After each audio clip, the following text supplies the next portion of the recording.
Garuda Pancasila, akulah pendukungmu, patriot proklamasi, sedia berkorban untukmu.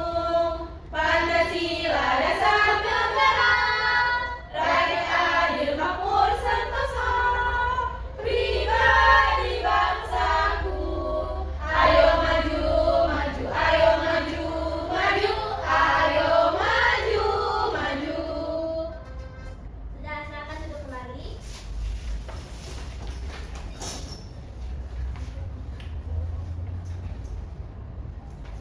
Sebelum itu, Ibu akan absen terlebih dahulu ya. Ya, Ibu. Rika Ayu Lestari, Hadir, Ibu.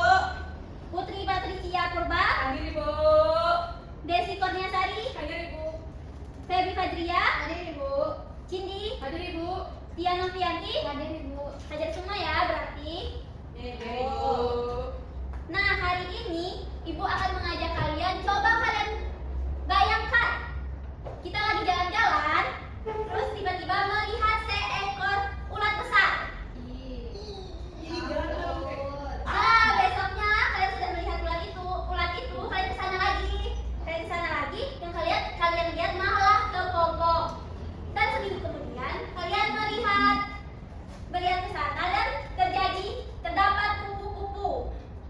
Dan kupu-kupu yang cantik di sana. Nah, kira-kira apa ya yang terjadi? Siapa yang tahu apa yang terjadi? Apa ya? Pertumbuhan, Ibu. Pertumbuhan, iya benar. Nah, buat itu kita akan melihat video satu. Nah, silakan disimak ya videonya. Sakit mata, Bu. Minus, Bu.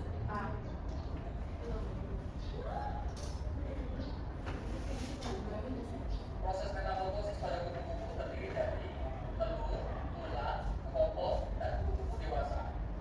Tahap paling awal dalam proses metamorfosis ini adalah kupu-kupu meletakkan telurnya pada permukaan daun. Kupu-kupu akan meletakkan telurnya di ujung daun atau di bawah daun. Burung kupu-kupu membutuhkan waktu sekitar 3-5 hari untuk menetas. Setelah telur menetas, seekor ulat akan keluar dari cangkang dan mulai mencari makan tumbuhan dedaunan di sekitarnya. Ulat akan mengalami proses pergantian kulit sebanyak 5-6 kali. Setelah ulat merasa cukup untuk makan, ia akan mencari tempat untuk menjadi sebuah kepompong. Kepompong biasa dibungkus dengan sesuatu yang berwarna coklat dan keras. Kepompong akan berpuasa selama 7-20 hari dengan tidak makan dan tidak minum.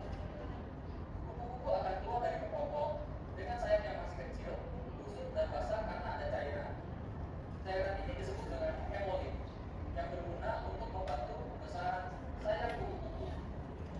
Setelah keluar dari kepompong, kupu-kupu akan merangkak ke atas dahan agar tubuhnya mengering dan sayapnya berfungsi dengan normal.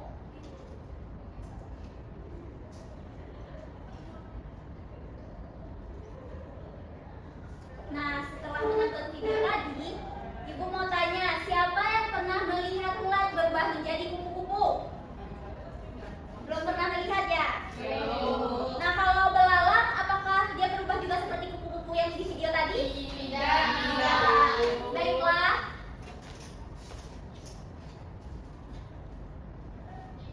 Jadi, hari ini kita akan belajar tentang siklus hidup makhluk hidup, yaitu bagaimana hewan seperti kupu-kupu, belalang berubah bentuk selama hidupnya, dan bagaimana cara kita untuk menjaga mereka. Nah, sebelum itu, kita harus tahu dulu pengertian siklus hidup.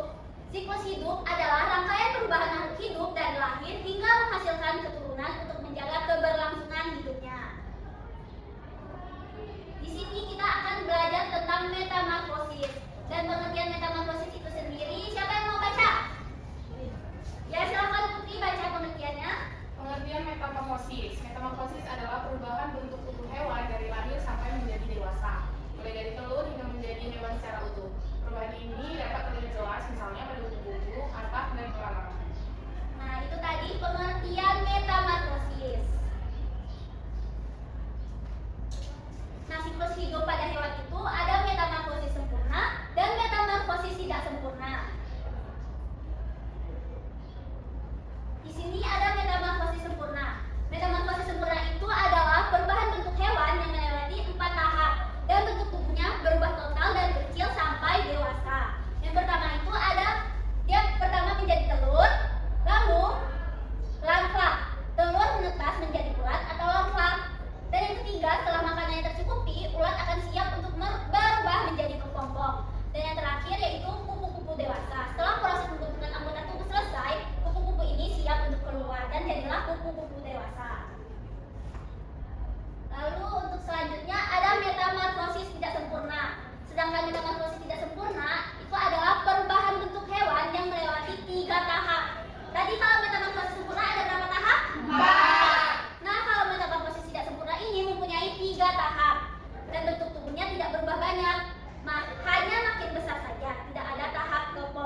Nah, sekarang ibu tanya, kenapa kupu-kupu punya kepompong tetapi belalang tidak mempunyai kepompong? Karena kupu-kupu metamorfosis sempurna. Iya, karena kupu-kupu memiliki metamorfosis sempurna. Sedangkan belalang yaitu metamorfosis tidak sempurna. Bagus sekali jawabannya.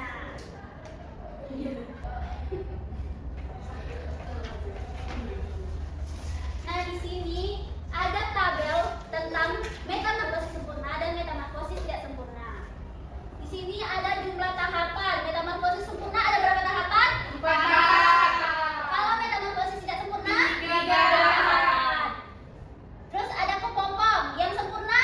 Ada Kalau yang tidak sempurna tidak memiliki kepompong. Lalu untuk bentuk perubahannya, yang sempurna gimana? sangat berbeda tiap tahap. Nah, kalau yang tidak sempurna? Mirip dewasa sejak kecil. Lalu contoh hewannya? Apel sempurna, Yang tidak sempurna? belalang, capung, jangkrik. Nah, yang terakhir itu ada nama tahap larva. Yaitu yang sempurna dinamakan larva atau ulat, sedangkan yang tidak sempurna dinamakan dengan nimfa. Nah, ibu memiliki fakta seru. Fakta serunya yaitu di dalam kepompong ternyata tubuh ulat benar-benar hancur menjadi cairan, lalu dibangun ulang menjadi kupu-kupu yang sangat cantik. Nah, sekarang ibu mempunyai tugas untuk kalian. Nanti ibu bagi dua kelompok ya. Kelompok 1 Rika, Putri, dan Desi, dan kelompok 2 Feby, Cindy, dan Tia. Oh, kelompok satu gitu. Ini diisinya yang ini sama yang ini. Ini nanti. Nih, isinya yang ini dulu ya. Yang di depan juga ya, Bu. Yang di depan juga kan, Ibu? Iya, Rika. Yang ini loh. Kenapanya?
dan Desi Saya juga. mengurutkan susunan kartu kupu-kupu. Yang pertama, seperti yang kita tahu, kami kasih dulu namanya. Ini ada ulat, kupu-kupu, telur, dan kepompong. Nah, urutannya dimulai dari C, yaitu telur, terus A, ulat, D, kepompong, dan B, kupu-kupu. Yang selanjutnya, ini ada belalang, telur, dan nimfa. Urutan yang benarnya adalah B dulu, yaitu telur, habis itu C, nimfa, dan A, belalang. Selanjutnya akan dijelaskan oleh Desi. Baik, selanjutnya ayo perhatikan. Nah, yang pertama jumlah tahapan untuk kupu-kupu itu 4, untuk belalang itu 3 tahap. Nah, untuk kupu-kupu, untuk kepompong, untuk kepompong, Ada kepompongnya. ya untuk kupu-kupu ada kepompongnya checklist. Belalang tidak ada. Bentuk awalnya kupu-kupu itu telur, sama belalang juga bentuk awalnya telur. Bentuk dewasanya kupu-kupu yang kupu-kupu. Ya, lanjutkan. Bentuk dia apa? Belalang. Tempat hidupnya untuk kupu-kupu taman. Kalau belalang di sawah. Untuk kupu-kupu metamorfosis sempurna dan untuk belalang tidak sempurna. Dan sekian presentasi dari kelompok kami. Kami akhiri. Wassalamualaikum warahmatullahi wabarakatuh. Waalaikumsalam warahmatullahi wabarakatuh. Tepuk tangan dulu untuk kelompok yang sudah maju. Nah, tadi kan kita sudah mempelajari tentang metamorfosis sempurna dan tidak sempurna. Ibu mau tanya lagi, kalau kepompong dirusak, kira-kira apa yang terjadi dengan kupu-kupunya? Tidak ada kupu. Iya, benar sekali. Jadi kupu-kupunya akan punah. Terus yang bisa kita lakukan biar kupu-kupu dan belalang di sekitar kita tetap ada, bagaimana? Menjaga habitatnya itu. Iya, lingkungannya kita harus menjaga lingkungan agar habitat kupu-kupu dan belalang akan terjaga. Ini coba perhatikan di depan. Yang di sini yang ada kupu-kupu itu lingkungan yang menjaga habitat kupu-kupu dan belalang. Dan coba lihat gambar di sampingnya, itu gambar apa? Hutan kering.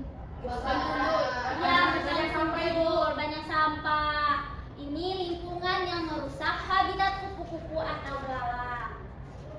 Nah, selanjutnya upaya pelestarian. Mengapa hewan metamorfosis perlu dilindungi? Karena hewan metamorfosis ini seperti kupu-kupu membantu penyerbukan tanaman dan belalang adalah bagian dari rantai makanan di sawah. Dan yang ketiga, larva membantu menguraikan bahan organik di tanah. Ayo jaga hewan metamorfosis. Cara kita untuk menjaga hewan metamorfosis yaitu ada dengan kita menanam bunga. Apalagi? Jangan merusak kepompong. Ya, benar.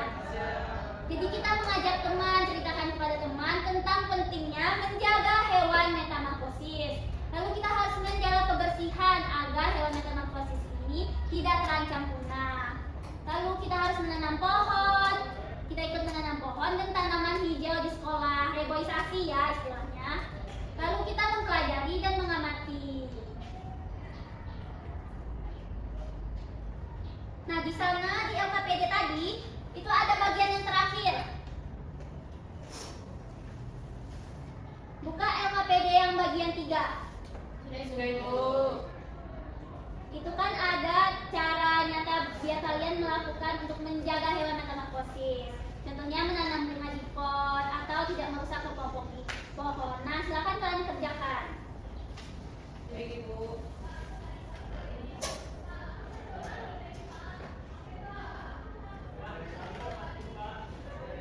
Sudah selesai semua?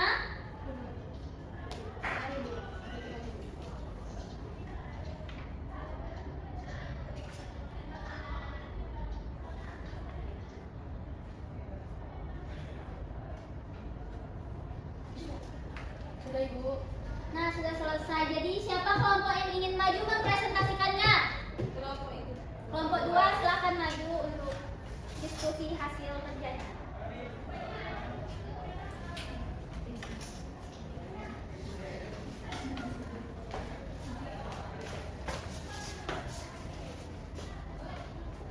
Assalamualaikum warahmatullahi wabarakatuh. Waalaikumsalam warahmatullahi wabarakatuh. Di sini kami kelompok 2 akan mempresentasikan tentang cara melestarikan hewan metamorfosis.